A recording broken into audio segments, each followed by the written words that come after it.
साधु पुरुषों के पद चिन्हों का अनुसरण। तो जैसे कि आप सबको याद है कि जो अध्याय क्रमांक 6 था, उसमें भक्ति कैसे की जाए वो रूप गोस्वामी हमें बताए, और 64 उसमें तरीके उन्होंने बताए भक्ति करने के, 64 विधान जो भगवान ऋषि रूप गोस्वामी ने बताए।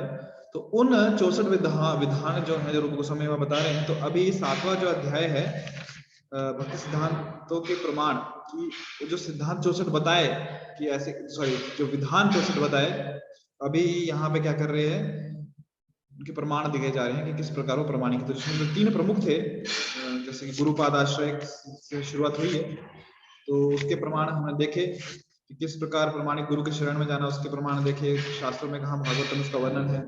गुरु से दीक्षा लेना और उनसे उपदेश प्राप्त करना, वो देखा कि किस प्रकार श्री कृष्ण भगवान ने दीक्षा ली। और श्रद्धा तथा विश्वास पूर्वक गुरु की सेवा करना, हमने वो देखा।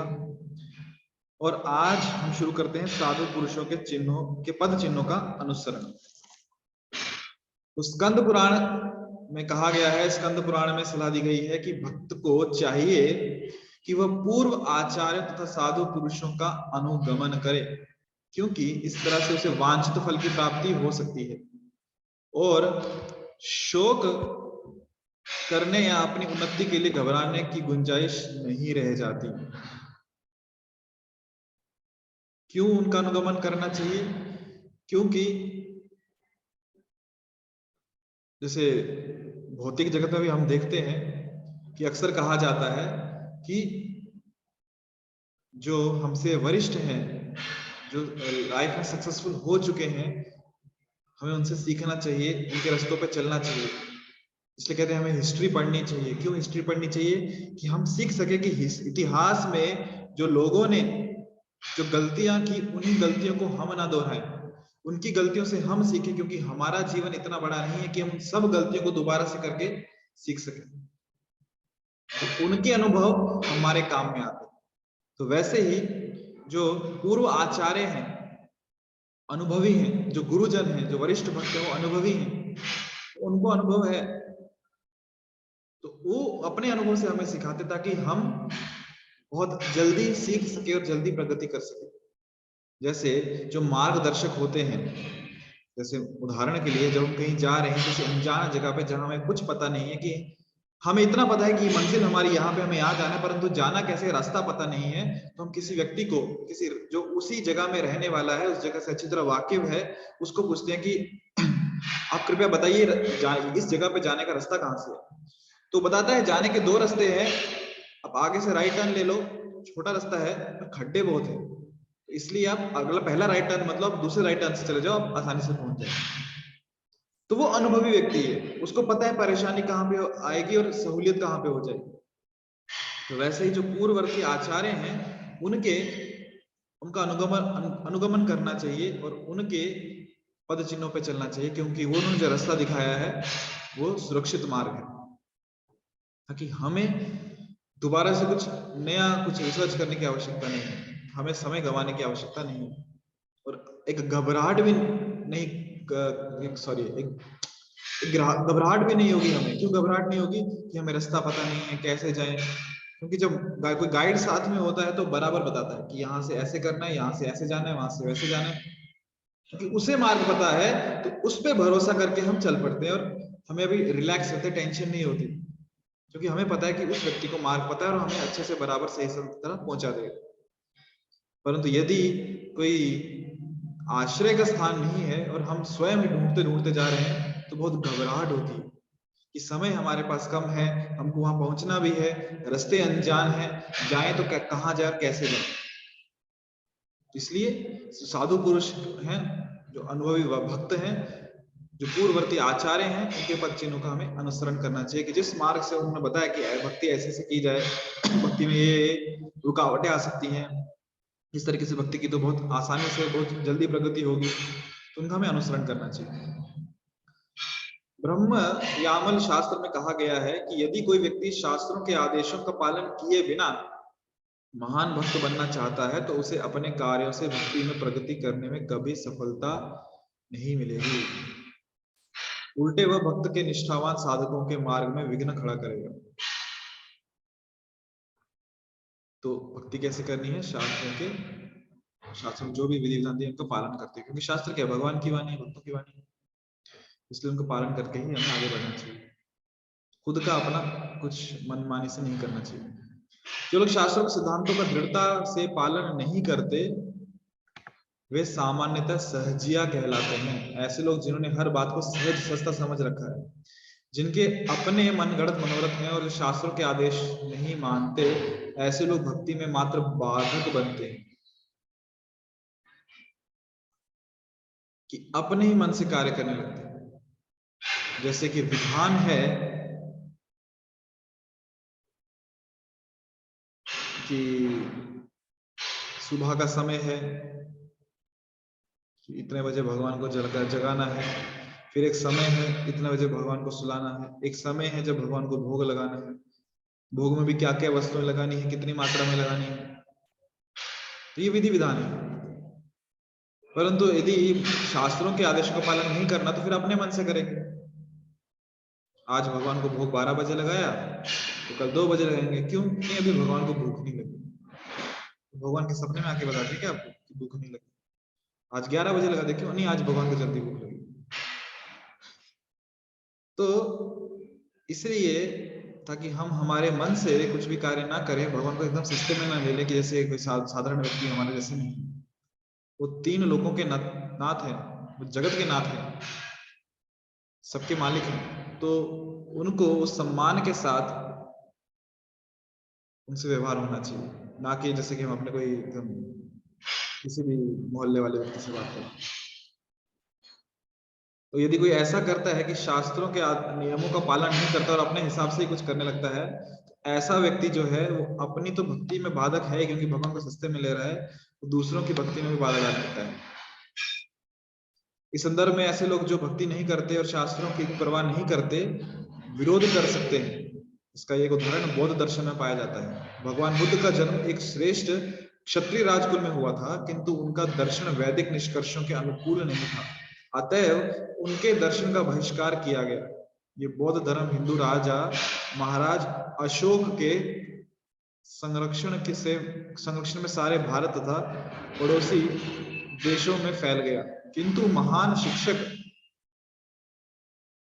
शंकराचार्य के आविर्भाव के बाद यही बौद्ध धर्म भारत की सीमाओं से निष्कासित कर दिया गया। शास्त्रों की परवाह ना करने वाले बौद्ध यानी धर्मावलंबी कभी कभी ये कहते सुने जाते हैं कि भगवान बुद्ध के अनेक भक्त हैं जो उनकी भक्ति करते हैं, अतएव उन्हें भक्त माना जाना चाहिए। इस तर्क के उत्तर में रूप गोस्वामी कहते हैं कि बुद्ध के अनुयायियों को भक्त नहीं कहा जा सकता। यद्यपि भगवान बुद्ध को कृष्ण का अवतार माना जाता है, किंतु ऐसे अवतारों के अनुयायियों को वेद ज्ञान बड़ा चढ़ा नहीं होता। वेदों के अध्ययन का अर्थ है भगवान की श्रेष्ठता को स्वीकार करना। अतएव जो भी धार्मिक सिद्धांत भगवान की श्रेष्ठता को नकारता है वह स्वीकार्य नहीं है और नास्तिकवाद कहलाता है। नास्तिकवाद का अर्थ है वेदों के प्रमाण की अवज्ञा एवं उन महान आचार्यों की अवहेलना करना जो जन सामान्य के लाभ हेतु वैदिक शास्त्रों की शिक्षा देते हैं।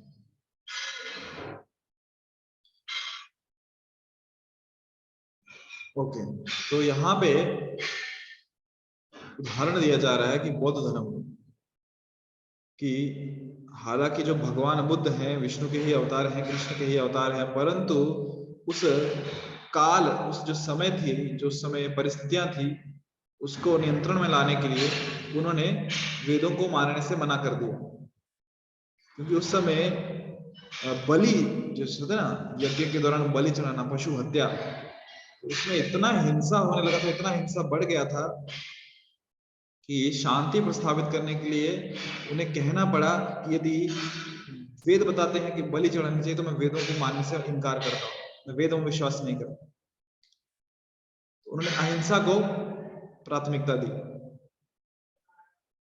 और क्योंकि उन्होंने वेद मानने से मना कर दिया, वेद जो कि भगवान की ही वाणी है, इसलिए उन्हें रूप गोस्वामी उन्हें कौन सी कैटेगरी में रख रहे हैं? उनकी जो टीचिंग्स है उन्हें नास्तिकवाद कह रहे हैं। चैतन्य महाप्रभु क्या कहते थे? चैतन्य महाप्रभु कहते थे वेद न जानिया बौद्ध हैल नास्तिक, सॉरी वेद न मानिए,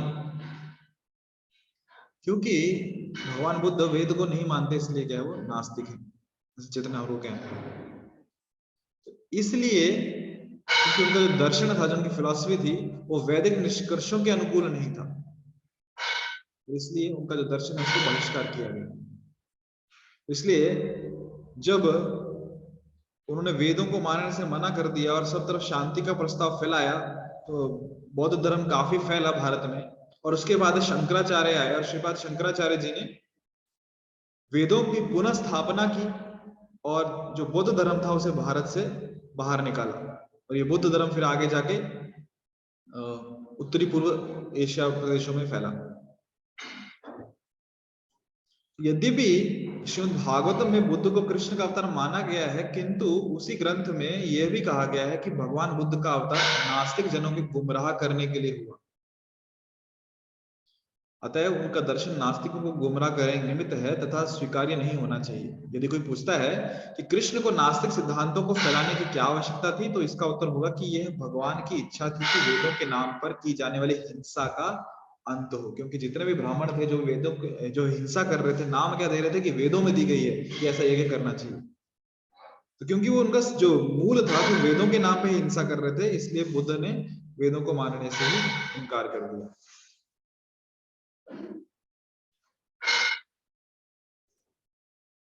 उस समय तथाकथित धर्मज्ञ वेदों का सहारा मिथ्या रूप से मांसाहार जैसे हिंसक कृत्य को न्याय संगत करने के लिए ले रहे थे, क्योंकि उन्हें मांस खाना था, मांस भक्षण करना था, इसलिए कह रहे थे कि वेदों में जाए, इसलिए हम कर रहे हैं। भगवान बुद्ध पतित लोगों को वेदों की ऐसी मिथ्या व्याख्या से दूर रखने के लिए आए, ताकि लोग वेदों का मिसयूज ना करें, इसलिए उन्होंने वेद मानने से मना कर दिया। यही नहीं, भगवान बुद्ध ने नास्तिकों को नास्तिकता का उपदेश दिया जिससे वे उनका अनुसरण करें और इस तरह भगवान बुद्ध या कृष्ण की भक्ति के चंगुल में आ जाएं। कुल मिला के उनको घुमा फिरा के अपने ही पास लेके आ रहे हैं, उनकी सीधे उंगली से वो आने नहीं वाले। शाश्वत धार्मिक सिद्धांतों के विषय में जिज्ञासा। नारदीय पुराण में कहा गया है, जो भक्ति के विषय में सचमुच गंभीर है उसके सारे कार्य अविलंब पूरे होंगे। अविलंब मतलब बिना देरी के, विलंब मतलब देर से, अविलंब मतलब तुरंत पूरे होंगे। कृष्ण की तुष्टि के लिए प्रत्येक भौतिक त्याग के लिए तैयार होना। पद्म पुराण में उल्लेख है, जिस व्यक्ति ने अपने भौतिक इंद्रिय भोग त्याग दिए हैं और भक्ति के सिद्धांतों को स्वीकार कर लिया है, उसे विष्णु लोक का ऐश्वर्य प्राप्त होगा।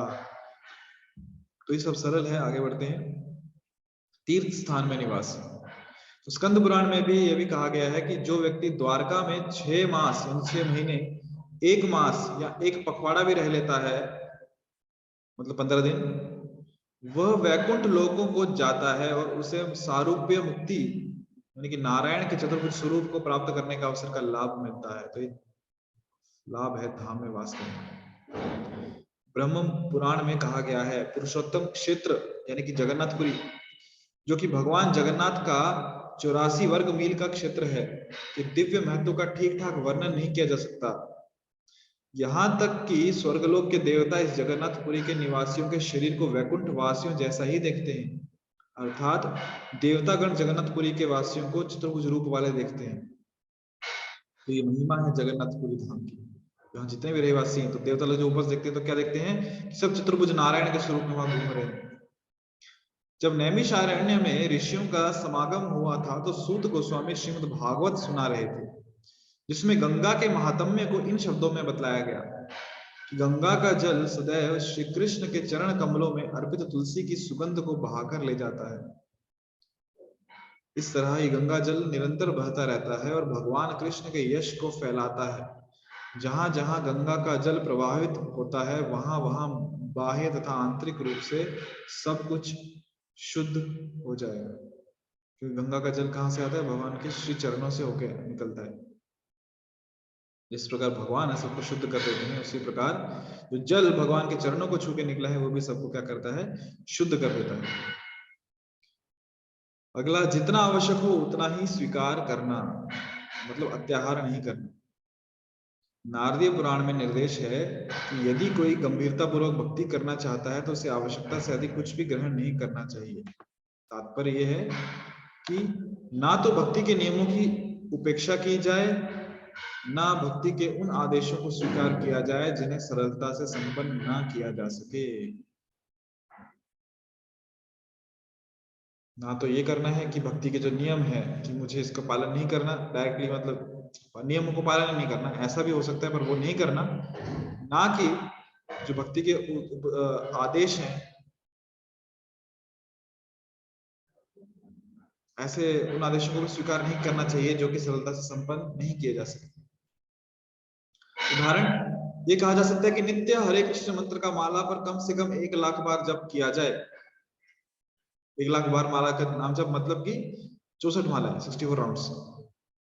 किंतु यदि ये संभव ना हो तो अपने सामर्थ्य के अनुसार जाप में कमी कर लेनी चाहिए। सामान्यतः हम अपने शिष्यों को प्रतिदिन कम से कम 16 माला का जप करने की संस्तुति करते हैं, श्री प्रभुपाद जी कह रहे हैं, और इसे पूरा करना चाहिए। किंतु यदि कोई 16 माला का भी जाप नहीं कर पाता तो उसे चाहिए कि उसे अगले दिन पूरा कर ले।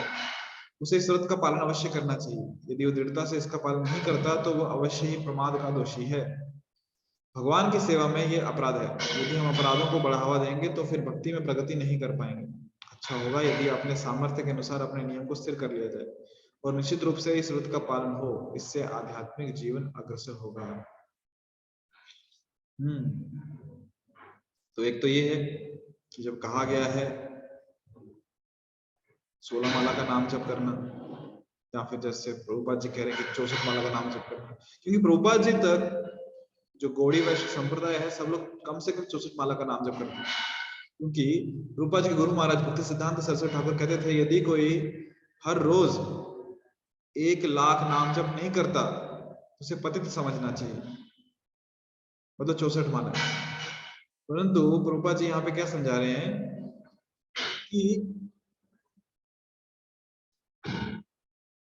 64 माला नाम जब नहीं हो रहा तो कम से कम 16 तो करना चाहिए।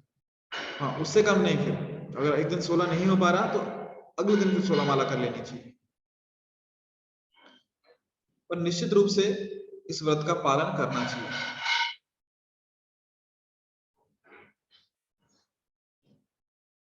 ना भक्ति के उन आदेशों को स्वीकार किया जाए जिन्हें सरलता से संपन्न ना किया जा सके। तो जो नियम है उनकी उपेक्षा भी नहीं करनी और ऐसे नियमों को भी स्वीकार कर लेना जो कि कर ही नहीं पाएंगे। मतलब एक चीज तो ऐसे भी नहीं कह सकते हम कि हमें नाम जप करना ही नहीं है, और ऐसा भी नहीं कह सकते नहीं हमको 64 ही करने जो हम कर नहीं पाएंगे। तो इसलिए प्रभुपाद जी ने कितना दिया हमें कि हमें कम से कम 16 माला नाम जप करना चाहिए। अगला, एकादशी के दिन उपवास करना। जैसे कि आप सब जानते हैं आज सफला एकादशी है। एकादशी के दिन उपवास करना, तो ब्रह्म वैवर्त पुराण में कहा गया है कि जो व्यक्ति एकादशी के दिन उपवास करता है वह सारे पापों से मुक्त हो जाता है और पवित्र जीवन में अग्रसर होता है। मूल सिद्धांत मात्र उपवास करना नहीं है, अपितु गोविंद या कृष्ण के प्रति श्रद्धा तथा प्रेम बढ़ाना है। ऐसा नहीं है कि सिर्फ उपवास कर रहे हैं, कुछ खा नहीं रहे और भगवान का नाम जप भी नहीं कर रहे। तो मेन मोटो क्या है, मेन उद्देश्य क्या है, भगवान का नाम जप भी करना। एकादशी के दिन उपवास करने का असली कारण है शरीर की आवश्यकताओं को कम करना और कीर्तन या अन्य ऐसे ही कार्य से अपने समय को भगवान की सेवा में लगाना। उपवास के दिन गोविंद की लीलाओं का स्मरण करना और उनके पवित्र नाम का निरंतर श्रवण करना सर्वश्रेष्ठ होता है। तो उपवास क्यों करते हैं कि शरीर की जो भी आवश्यकता है उसे हम कम कर देते हैं। उसे हम रसोई में ज्यादा भोजन नहीं बनाते, क्योंकि आधे ज्यादा समय तो भोजन में पकाने में जाता है, उसे खाने में जाता है। तो एकादशी के दिन सरल जो उपलब्ध है सिंपली वो खाए और सेवा में लगे।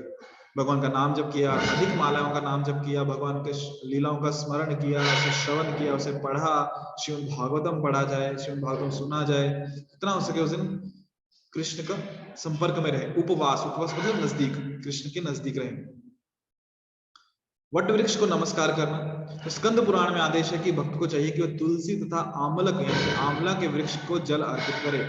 उसे चाहिए कि गाय तथा ब्राह्मणों को आदर करे और नमस्कार तथा ध्यान द्वारा वैष्णव की सेवा करे। इन सारे कार्यों से भक्त के पूर्व जन्म के पाप कर्मों के फल में कमी आएगी। यानी कानि च पापानि ब्रह्मत्यादिकानि च तानि तानि प्रणश्यन्ति प्रदक्षिणां पदे पदे। कि एक एक पद जब हम तुलसी महारानी की परिक्रमा करते हैं तो क्या होता है, तो जितने हमारे पाप है यानी कि जो ब्रह्म हत्या का पाप है वो भी कम हो जाता है। तो इसलिए हमें नमस्कार करना चाहिए तुलसी को, वैष्णव को, गायों को, ब्राह्मणों को, जिससे हमारे पूर्व जन्म के पाप खत्म हो जाए। और अभक्तों का संग त्याग, श्री कृष्ण विमुख जन त्याग। अभक्त जो हैं उनके संग का त्याग करना चाहिए। तो एक बार चैतन्य महाप्रभु के एक गृहस्थ भक्त ने उनसे पूछा था कि एक वैष्णव का सामान्य आचरण क्या है। तो इस पर भगवान चैतन्य ने उत्तर दिया था कि वैष्णव को चाहिए कि वह अभक्तों का संग त्याग दे। फिर उन्होंने बतलाया कि अभक्त दो प्रकार के होते हैं, एक तो वे जो कृष्ण की श्रेष्ठता के विरोधी हैं और दूसरे वे जो अत्यंत भौतिकवादी हैं।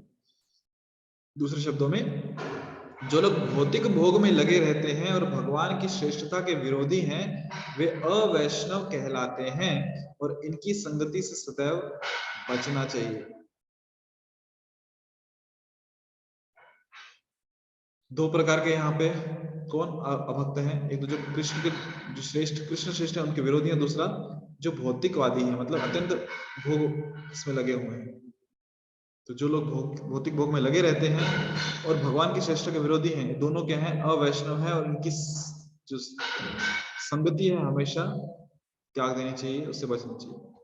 तो कात्यायन संहिता में कहा गया है कि यदि किसी को लोहे की पिंजड़े में या धधकती अग्नि में रहने के लिए बाध्य किया जाए तो उसे यह स्थिति स्वीकार कर लेनी चाहिए, किंतु अभक्तों के साथ रहना स्वीकार नहीं करना चाहिए जो भगवान की श्रेष्ठता के सर्वथा विरोधी हैं। सोचिए कितना खतरनाक है अभक्तों के संग में रहना। यदि एक बार लोहे का पिंजरा या फिर धधकती अग्नि में रहने को कहा जाए तो भी स्वीकार कर लेना चाहिए, पर अभक्तों का संग स्वीकार नहीं करना चाहिए। विष्णु रहस्य में भी इसी तरह का कथन है कि मनुष्य भले ही सर्प, व्याघ्र या मकर का आलिंगन कर ले, किंतु ऐसे व्यक्तियों की संगति ना करे जो विभिन्न देवताओं के उपासक हैं और भौतिक इच्छा के वशीभूत हैं। ये तो और आगे चले गए।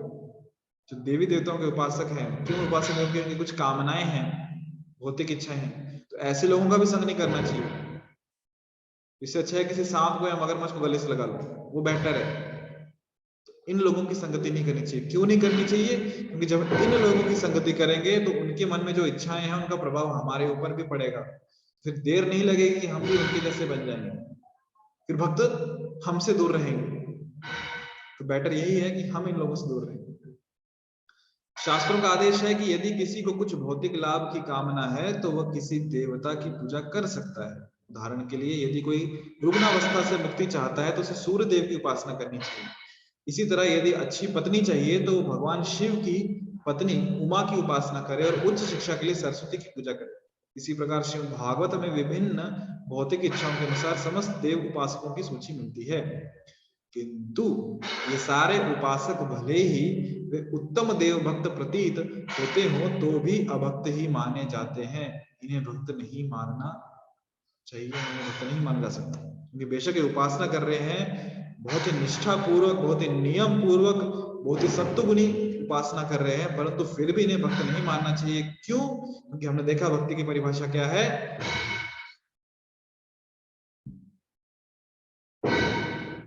नहीं भूल गया, अन्य अभिलाषिता शून्यम ज्ञान कर्मादि नावृतम। अन्य अभिलाषा से शून्य है, तो परंतु ये भौतिक अभिलाषा लेके जा रहे हैं देवी देवताओं के पास, इसलिए इन्हें भक्त नहीं माना जा सकता। क्योंकि भक्त मतलब स्मरणम, श्रवणम, कीर्तनम, विष्णु स्मरणम। श्रवण करना, कीर्तन करना, स्मरण करना किसका? विष्णु का, कृष्ण का। क्योंकि वह भौतिक अभिलाषा नहीं है, केवल एक ही अभिलाषा है, इनकी सेवा करना। अगला कैटेगरी मायावादियों का कहना है कि मनुष्य भगवान के किसी भी रूप की पूजा कर सकता है और इससे कोई अंतर नहीं पड़ता है, क्योंकि हर प्रकार से वह उसी गंतव्य को प्राप्त होता है। किंतु भगवत गीता में स्पष्ट कहा गया है कि देवताओं के उपासक अंततः उन्हीं देवलोकों को प्राप्त होंगे, किंतु जो भगवत भक्त है वे भगवत धाम को प्राप्त होंगे। इस तरह ऐसे व्यक्तियों की जो देवताओं के उपासक हैं गीता में भर्त्सना की गई है, उनकी निंदा की गई है। ये कहा गया है कि ऐसे लोग काम वासनाओं के कारण बुद्धि भ्रष्ट हो जाते हैं। ऐसे लोगों की कहा गया है कि ऐसे लोग काम वासनाओं के कारण बुद्धि भ्रष्ट हो जाते हैं, जिससे वे विभिन्न देवताओं की पूजा करते हैं। काम स्थित ज्ञान प्रपद्यन्ते अन्य देवता। अतएव विष्णु रहस्य में इन देव पूजकों की कठोर निंदा ये कहकर की गई है कि ऐसे व्यक्तियों की अपेक्षा अत्यंत हिंस्र पशुओं के साथ रहना श्रेष्ठ है। जो देवी देवताओं की उपासना करते हैं, देवी देवताओं की पूजा करते हैं, क्योंकि उनके मन में भौतिक इच्छाएं हैं, तो ऐसे लोगों की के पास रहने से अच्छा है कि हम किसी हिंसक पशु के आलिंगन कर लें, उसके पास रहें। इतनी कठोर निंदा की गई है किसकी? अभक्तों की। इतनी कठोर निंदा की गई है किसकी? जो देवी देवताओं की उपासना करते हैं या फिर जो मायावादी हैं।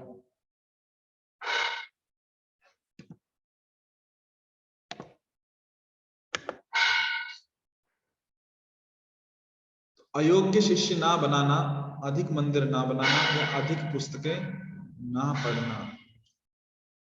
तो अन्य आदेश ये है कि भले ही किसी व्यक्ति के अनेक शिष्य हों, किंतु ऐसा कुछ ना किया जाए कि यदि उनमें से कोई शिष्य उसके लिए कोई कार्य कर दे तो वह उस शिष्य का अनुग्रहित हो। इसी तरह मनुष्य ना तो नए नए मंदिर बनवाने में उत्साह दिखाए, ना ही तरह तरह की पुस्तकें पढ़ने में उत्साह दिखाए। मनुष्य केवल ऐसी पुस्तकें पढ़े जो भक्ति को आगे बढ़ाने वाली हों।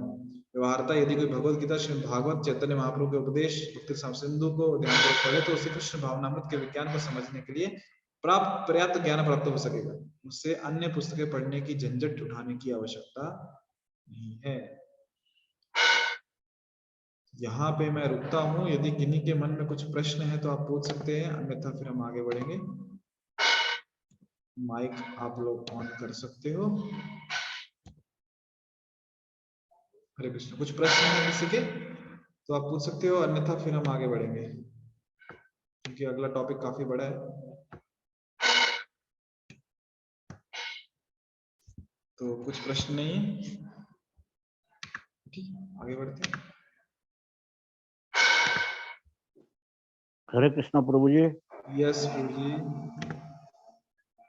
यार हम लोग तो बहुत से खुद हम पिछड़े वर्ग से आए हैं।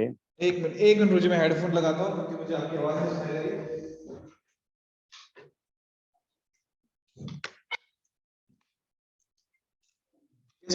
बोलिए।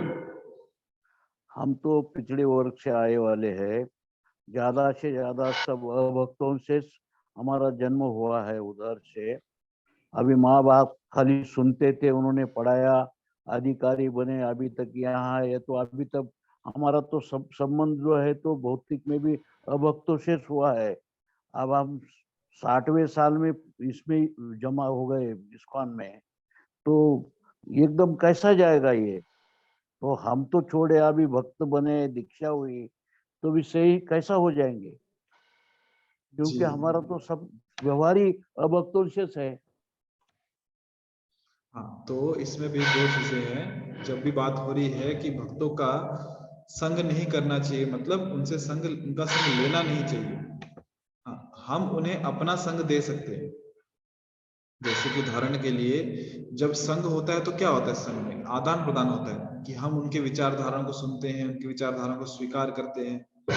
तो बजाय इसके कि हम उनकी विचारधारा स्वीकार करें, हमारे पास जो विचारधाराएं हैं, जो कृष्ण भावना है हमारे पास, तो हम उन्हें वो दे सकते हैं कि जब भी कहीं बैठे हैं, क्योंकि अभी सोसाइटी में रहते हैं तो हमारे मित्र हैं, परिजन हैं, एकदम से उन्हें त्याग नहीं सकते। तो जब बैठे हैं, चर्चा हो रही है, तो चर्चा में हम कृष्ण कथा ले आएंगे। चर्चा में हम जो हमने सुना है लेक्चर में उसके ऊपर चर्चा करेंगे। चर्चा में जो हमने श्रीमद् भागवतम में पढ़ा है, सुना है, उसके ऊपर चर्चा करेंगे। एनीवेज हम चर्चा डिस्कशन कुछ ना कुछ करने वाले हैं, बातें करने वाले, तो क्यों ना वहां पे कृष्ण को ले आए। तो वो जो माहौल है वो भक्तिमय हो जाएगा।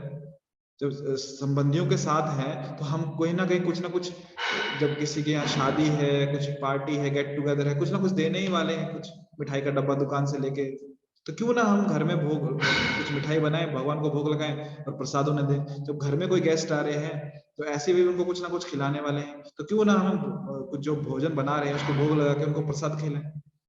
कहने का तात्पर्य ये है कि हम उनका संग ना लें और उन्हें अपना संग दें, जिससे कि हम भी सुरक्षित रहें और उनकी भी भक्ति में प्रगति हो। तो ऐसा हम कर सकते हैं। ये हो गया सिर्फ इनके लिए, संबंधियों के लिए। और विशेषकर जब हम बाहर के लोगों से मिलते हैं तो विशेषकर जब हम नए लोगों से मिल रहे हैं तो वहां सावधानी बरतनी चाहिए कि जो सामने वाला व्यक्ति है वो कृष्ण द्वेषी है या फिर एक हम कह सकते हैं इनोसेंट है, मासूम है, कि यदि हम उसके कृष्ण के बारे में बताया तो स्वीकार कर ले।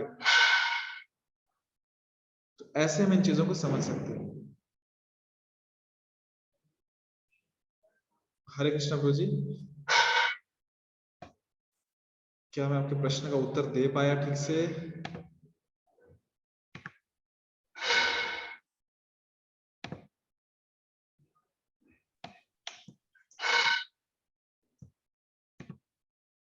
हरे कृष्णा, ठीक है, उनका तो माइक ऑन नहीं हो रहा शायद से। और किन्हीं भक्तों को कुछ प्रश्न है? आप सुन रहे मुझे? यस प्रभु जी, बोलिए।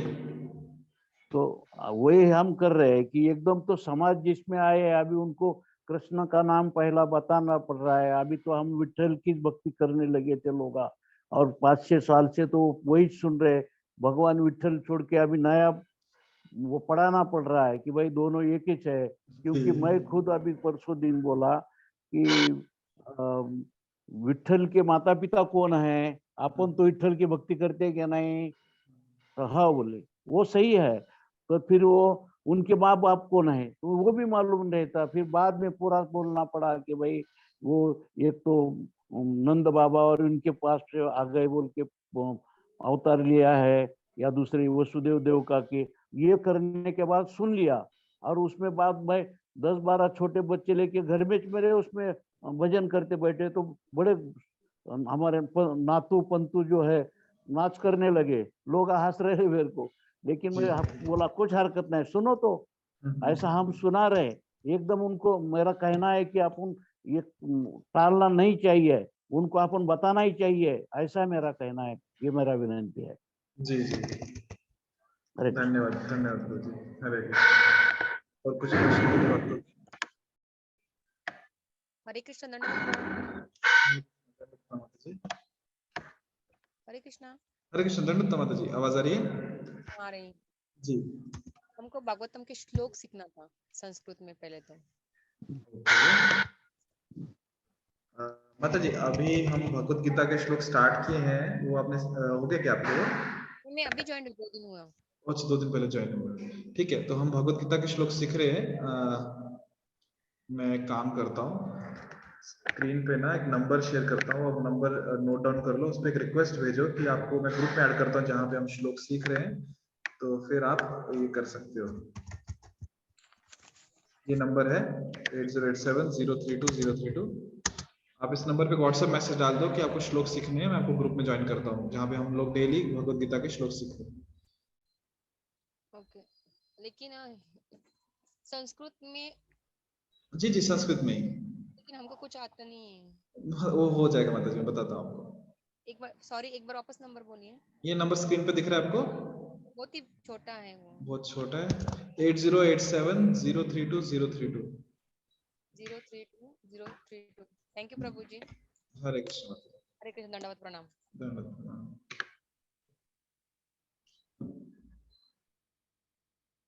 हरे कृष्ण, और कुछ प्रश्न?